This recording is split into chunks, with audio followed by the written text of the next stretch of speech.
Good morning बच्चों। आज हम फिर से हाजिर हैं एक नई वीडियो में नए टॉपिक के साथ। सबसे पहले मैं एक खुशी की बात बता दूं, क्योंकि हर किसी को ये बात सुनकर खुशी ही मिलेगी। एटलीस्ट पढ़ने वाले बच्चों के लिए तो ये ज़रूरी है कि आज का जो हमारा टॉपिक है विलोम शब्द आज हमें पढ़ना है, और ये हमारे सिलेबस में जो ग्रामर पार्ट की जो बेसिक टॉपिक्स है उसका ये आखिरी टॉपिक है। इसके बाद हम क्रिएटिव राइटिंग को पढ़ेंगे, तो जो भी डेफिनेशन याद रखना है, एग्जाम्पल्स याद रखने हैं, वो सब अब ये आखिरी टॉपिक है। इसके बाद हमें ऐसा कुछ भी याद रखने वाली चीज़ें नहीं मिलेंगी। आगे हमें क्रिएटिव राइटिंग की ओर जाना है, तो ये हमारा आखिरी है जिसमें कुछ चीज़ों को समझना है और कुछ एग्जाम्पल्स याद रखने हैं। तो आज हमारा टॉपिक है विलोम शब्द। विलोम शब्द हम पिछले 4-5 सालों से पढ़ते आ रहे हैं, हो सकता है उससे ज़्यादा समय से भी पढ़ते आ रहे हैं।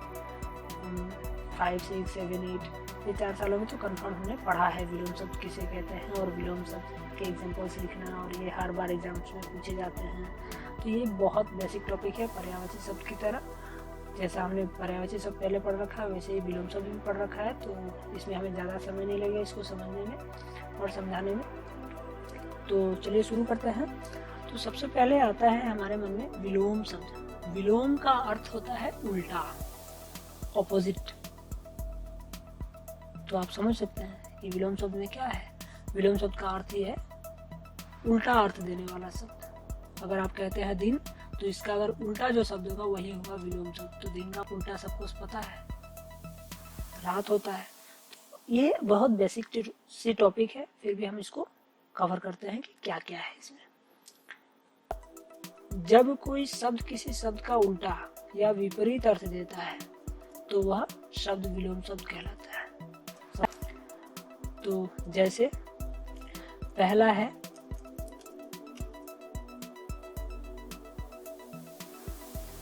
अमृत। अमृत सबको पता है, जिसका विपरीत क्या होगा, विष या जहर। दूसरा एग्जाम्पल है अपकार। अपकार का विपरीत होगा उपकार। उपकार करना यानी किसी का अच्छा करना, अपकार करना यानी किसी का बुरा कर देना। तो ये दोनों विपरीत है, अपकार उपकार।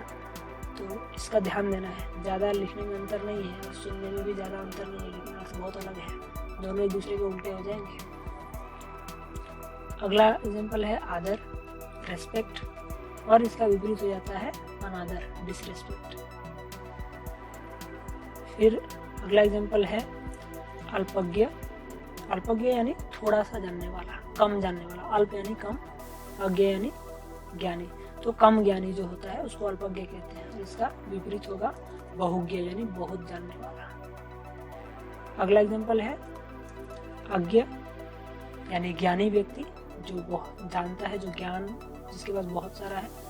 और इसका विपरीत होगा विज्ञ, जो ज्ञानी नहीं है। तो समझ गए आप, दोनों एक दूसरे के विपरीत है। अगला एग्जाम्पल है उत्थान। उत्थान यानी राइज होता है, RISE राइज जो लिखते हैं ना, जैसे किंगडम्स का राइज होता है ना, राइज एंड डाउनफॉल। दोनों एक दूसरे के विपरीत है, तो उसी का हिंदी में होता है उत्थान, राइज, और पतन यानी डाउनफॉल। तो ये उत्थान पतन दोनों एक दूसरे के विपरीत है। अगला एग्जाम्पल है अर्थ। अर्थ यानी मीनिंग, और इसका विपरीत होता है अनर्थ यानी मीनिंगलेस। तो समझ गए, अर्थ और अनर्थ दोनों एक दूसरे के विपरीत है। अगला एग्जाम्पल है प्रत्यक्ष। प्रत्यक्ष यानी जो सामने है बिल्कुल, और परोक्ष जो सामने नहीं है। प्रत्यक्ष और परोक्ष, ये हम एग्जैक्टली इसका यूज़ कहाँ कर सकते हैं, इलेक्शंस में हम पढ़ते हैं ना, डायरेक्ट इलेक्शन और इनडायरेक्ट इलेक्शन। तो वही चीज़ है, डायरेक्ट इलेक्शन को ही हिंदी में प्रत्यक्ष निर्वाचन कहते हैं, और इनडायरेक्ट इलेक्शन को परोक्ष निर्वाचन कहते हैं। तो समझ सकते हैं आप प्रत्यक्ष और परोक्ष क्या है दोनों का अर्थ, और दोनों एक दूसरे के विपरीत है। दोनों एक दूसरे का उल्टा अर्थ देता है। प्रत्यक्ष यानी जो सामने बिल्कुल आपने जो देखा है, और परोक्ष जो आपने किसी से सुनकर कहा है। तो ये होता है प्रत्यक्ष और परोक्ष। अगला एग्जाम्पल है सजीव। सजीव यानी लिविंग थिंग्स जो कहते हैं, लिविंग थिंग्स को सजीव कहते हैं। इसका विपरीत होगा निर्जीव यानी नॉन लिविंग थिंग्स। और आखिरी एग्जांपल है मित व्यय। मित व्यय ये दो शब्द मिलकर बने हैं, मित और व्यय। व्यय यानी खर्चा होता है, मित यानी अच्छे कामों के लिए खर्चा, यानी अच्छा जो खर्चा हुआ है, अच्छे चीजों में, जो काम की चीजों में खर्च हुआ है। और इसका विपरीत होगा अपव्यय। अपव्यय यानी बेकार में जो खर्च हो जाते हैं। घर में कहते हैं ना क्या बेकार की खर्च करते रहोगे, उसके लिए एक शब्द है अपव्यय। और मित व्यय यानी जो काम की चीजों के लिए खर्च हुआ है, तो उसको मित व्यय कहते हैं। तो ये था विपरीत शब्द या विपरार्थक शब्द। इसके बहुत सारे नाम है, तो कोई भी यूज कर ले, इसका मतलब यही है, मतलब नहीं बदलने वाला है। और ये आप पहले से पढ़ते आ रहे हैं, इसमें नया कुछ बताने की जरूरत नहीं है, नया कुछ है भी नहीं बताने को, वही सारी चीजें हैं, बस वर्ड्स के स्टैंडर्ड बढ़ जाएंगे, आपको इन्हीं चीजों पर ध्यान देना है। तो आशा करता हूँ कि आपको विपरीत शब्द समझ में आ गया होगा, विलोम शब्द समझ में आ गया होगा। इसमें समझाने के लिए कुछ नहीं था, नया कुछ नहीं था, फिर भी सिलेबस में था तो हमने कवर किया। तो चलिए इसी के साथ हमारा ग्रामर पार्ट का बेसिक टॉपिक्स जो था वो सारे खत्म होते हैं।